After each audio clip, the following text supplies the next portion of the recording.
अब आपको लिए चलते हैं उत्तर प्रदेश, जहां से बड़ी खबर आ रही है। बड़ी खबर का रुख कर लेते हैं। यूपी के मुरादाबाद में नाबालिग लड़कियों को बंधक बनाकर रेप करने वाले आरोपियों को पुलिस ने एनकाउंटर कर दिया है।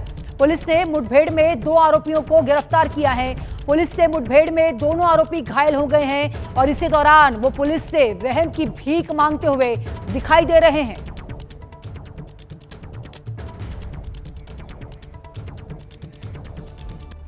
बिहार में अपराधियों के हौसले किस कदर बुलंद है, इसकी एक तस्वीर नवादा से सामने आई है, जहां एक किशोर का पहले अपहरण किया गया और फिर फिरौती की रकम नहीं दी गई तो उस बच्चे की हत्या कर दी गई। बताया जा रहा है कि 19 अगस्त की शाम 14 साल का सूरज घर से खेलने के लिए निकला था, लेकिन जब घर नहीं लौटा तो घर वालों ने उसे फोन किया, लेकिन फोन स्विच ऑफ निकला। अब अगली सुबह उसी के नंबर से फोन आया कि आपके बेटे को उठा लिया गया है और फिरौती के लिए 30 लाख रुपए मांगे तो पैरों तले जमीन खिसक गई। सुबह उसी के नंबर से कोई और व्यक्ति कॉल करके बोलता है कि आपके बच्चे को उठा लिया गया है भैया जी के बैंक के द्वारा। कुछ बदमाशों ने घर वालों को एक वीडियो भी भेजा जिसमें वो सूरज को जमीन पर लिटाकर पीट रहे थे। अपहरण करने वालों ने धमकी दी थी कि अगर फिरौती की रकम नहीं दी तो उनके बेटे को मार दिया जाएगा, और अब फिरौती की रकम नहीं मिली तो बदमाशों ने सूरज की हत्या कर दी, जिसके बाद पुलिस ने अपराधियों की तलाश जारी कर दी है। लेकिन आरोपी पुलिस से बचने के लिए लगातार अपना ठिकाना बदल रहे थे। आखिरकार फरीदाबाद में एक किराए के कमरे में सभी आरोपी पकड़े गए। सभी बदमाश बिहार के नवादा के रहने वाले हैं। पुलिस को अपहरण करने वालों के पास से सूरज का मोबाइल भी मिला। इस घटना से पूरे इलाके में दहशत का माहौल है। वहीं यूपी के गोरखपुर में सड़क पर खड़ी एक कार में अचानक आग लग गई। कार में आग लगने की वजह शॉर्ट सर्किट बताया गया है, जिसके बाद कार धू धू कर जलने लग गई। कुछ ही देर में कार से आग की ऊंची ऊंची लपटें निकलने लगी, जिसके बाद नौकायन घूमने आए लोग इधर उधर भागने लग गए। हालांकि कुछ लोगों ने आग को बुझाने की कोशिश की। कुछ लोगों ने कार के बोनट को एक डंडे से खोलने की कोशिश की, लेकिन इंजन में आग लगने की वजह से वो नहीं खोला, जिसके बाद अग्निशामक यंत्र का इस्तेमाल कर कार में लगी आग पर काबू पाया गया। लेकिन तब तक कार पूरी तरह से जल चुकी थी। गनीमत रही कि इस हादसे में कोई जनहानि नहीं हुई है। बड़ा हादसा टल गया है।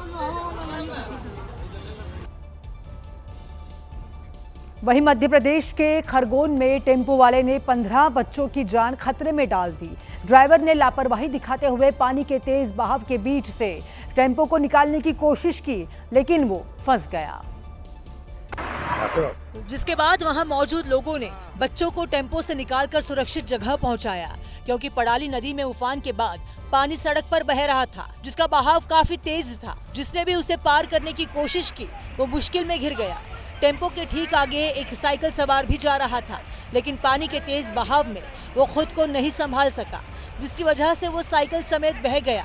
गनीमत रही कि कुछ लोगों ने उसे बहने से बचा लिया।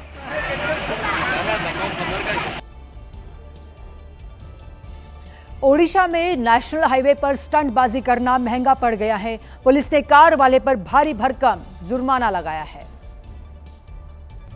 क्योंकि एक कार में 3 लड़कों ने स्टंटबाजी की। एक काले रंग की कार कटक से भुवनेश्वर जा रही थी।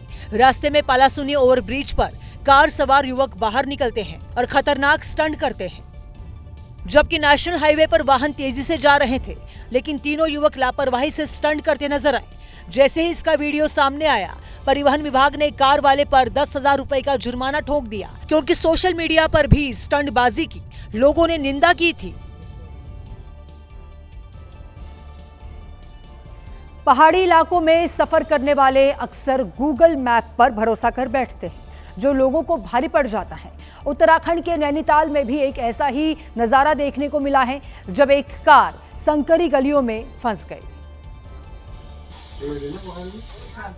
यूपी नंबर की ये गाड़ी एक गली में आती दिखाई दी, लेकिन गली इतनी संकरी थी कि सामने से अगर कोई वाहन आ जाता तो फिर उसे निकालना मुश्किल था।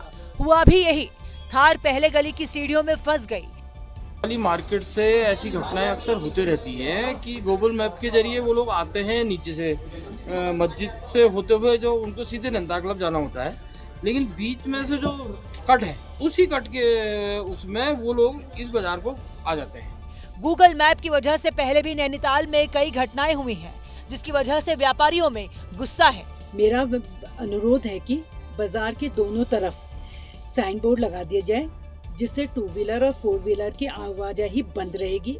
पहले भी देखा गया है कि गूगल मैप की वजह से लोग बड़ी मुसीबतों में फंस चुके हैं। वहीं नैनीताल के कोटाबाग में उस वक्त हड़कंप मच गया जब नहर की सफाई के दौरान मलबा आने से 2 मजदूर उसमें दब गए, जिसके बाद फौरन ही राहत और बचाव का काम शुरू कर दिया गया।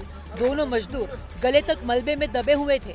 ऐसे में उनको सुरक्षित निकालना काफी मुश्किल का काम था, लेकिन गांव वालों ने मलबे में दबे मजदूरों को बचाने के लिए रेस्क्यू ऑपरेशन शुरू कर दिया।